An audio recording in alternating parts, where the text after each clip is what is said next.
For the millions who tuned in to watch Prince Harry marry Meghan Markle at Windsor Castle, it was a chance to witness a real-life fairy tale as it unfolded. The charming prince defied expectations by wedding the American actress and divorcee, so it's probably not too surprising that some of the most memorable moments of the telecast were completely unscripted. From a few swoon-worthy gestures to some gut-wrenching emotional tributes, here are the royal wedding moments no one will forget. Prince Harry's decision to invite ex-girlfriends Cressida Bonas and Chelsea Davy to his wedding might seem odd to some, but it's actually in keeping with recent royal tradition. After all, several of Prince William's former flames attended his nuptials with Kate Middleton, and it's quite common for princes to stay on good terms with their exes. Of course, what wasn't expected was for one of them to go viral for their on-camera reaction to the big day. While Bonas seemed in good spirits, Davy looked much less chipper once she was inside the ceremony. Though she split from her prince years ago because she wanted no part in the media scrutiny, her wide-eyed expression and undeniable frown during the ceremony certainly said a lot. To make matters worse, neither she nor Bonas was invited to the reception, so she couldn't drown her sorrows in the royal spirit stash either. Ouch. Meghan Markle has always been one to shake up tradition, especially in the name of feminism. So, instead of being accompanied by her father, the Duchess opted to walk herself down the aisle, at least for part of the way. Meghan's father, Thomas Markle, bailed on the royal wedding at the last minute after he was caught staging paparazzi photos, a major no-no for the royal family. Later, it was confirmed that Thomas was undergoing heart surgery. Though some speculated that the former actress would enlist her mother for the send-off, she decided to walk most of the way alone instead. Her father was going to escort her from the choir, where main royal guests like the Queen are seated. In his absence, Meghan asked her new father-in-law, Prince Charles, to step in and accompany her. Unlike a traditional ceremony, Charles was instructed to stop before the altar and let Meghan greet Harry alone because she wanted to give herself away. With this small action, the Duchess of Sussex became the first bride in UK royal history to walk unescorted down the aisle. When it comes to weddings, kids tend to steal the show in small but unforgettable ways.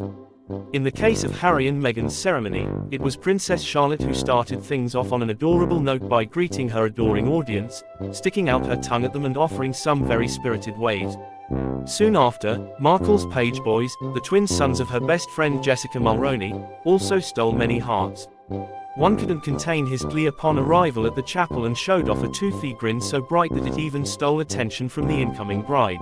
Although they were all mostly well-behaved, children are still pretty unpredictable, and these tots had some unexpected moments of fun during the regal festivities. Queen Elizabeth II is certainly known for her vibrant outfits, but she may have outdone even herself with her choice for the royal wedding.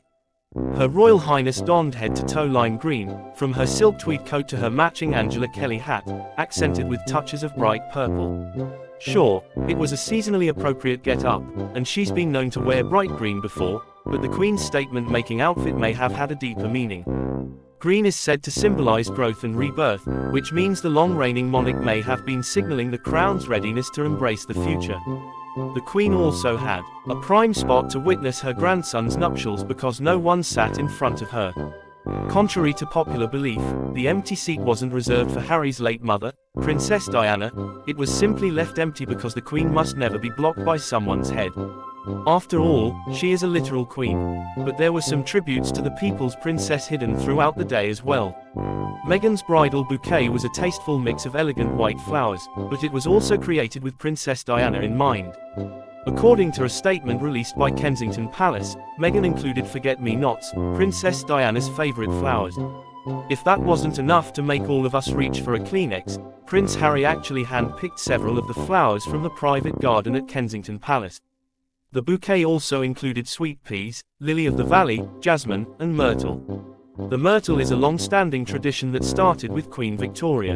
The sprigs included in Meghan's bouquet came from two places, a garden planted by Queen Victoria and plants grown from the Queen's 1947 wedding bouquet. It doesn't get sweeter than that, until you consider what Meghan and Harry did with the flowers after they tied the knot. The couple donated their wedding flowers to patients at St. Joseph's Hospice in London and placed Markle's bouquet on the grave of the unknown warrior at Westminster Abbey. The moment when a bride and groom first greet each other at the altar is always special, but Prince Harry's reaction might have topped them all. For starters, Harry completely ditched the British tradition of not looking at the bride as she walked down the aisle, because he simply couldn't resist. Then, he mouthed the heart-melting line, "You look amazing," making everyone swoon. Couple that with his nervous lip bite, and the whole world was pretty much reduced to tears by the genuine impromptu gesture. According to lip-reading experts, Harry asked Meghan, "Are you okay?" before complimenting her looks and mouthing, "I love you." His demeanor was so touching that it became an instant conversation piece and set the bar for all future royal weddings to be just as romantic and warm as theirs. Meghan and Harry's wedding sermon was anything but traditional, at least for the Church of England. The couple hand-picked Reverend Michael Bruce Curry, the first black leader of the Episcopal Church in the United States, to deliver the inspiring 14-minute speech. Many hailed Bishop Curry's sermon as a triumph for its authenticity, but it was also pretty clear from their expressions that the royal family just didn't get it. The Church of England isn't known for its outpouring of emotion, especially on occasions such as the royal wedding, but that didn't stop Curry from livening things up. Some of the royal reactions were priceless, like Zara Tindall's gaping jaw, Elton John's stern expression, Princess Beatrice and Eugenie's snickers, and Kate Middleton giving Camilla some major side-eye and a smirk. Whether the royals were ready for it or not, Curry definitely delivered a homily that wedding watchers will remember for years. It wasn't just the floral arrangements that paid tribute to the late Princess of Wales. After the ceremony, Meghan wowed royal wedding watchers with a second dress.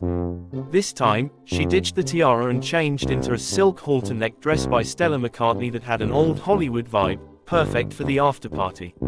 Before speeding away from the castle to their 200-guest celebration at Frogmore House, the Duchess waved at onlookers and flashed an emerald-cut aquamarine ring that belonged to Princess Diana.